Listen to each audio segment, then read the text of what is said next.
I am utilizing the Bid Integrations plugin to establish a connection between these two platforms. Let's go to Bid Integration Dashboard. Now click Create Integration. Now search for trigger, which is Piotnet Addons form.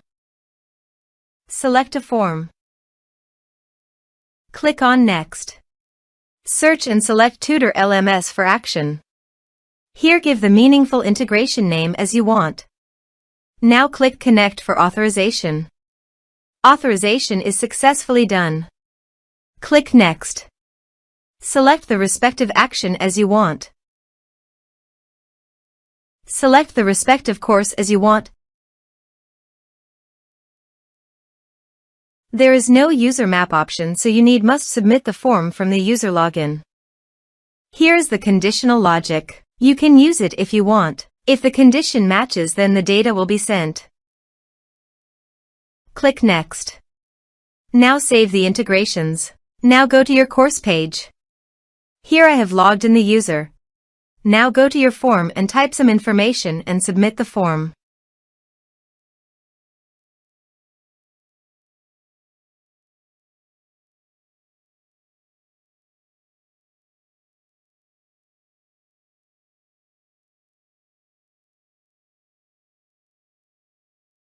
The form is successfully submitted. Go to the course page and check. The course is successfully enrolled. Thanks for watching.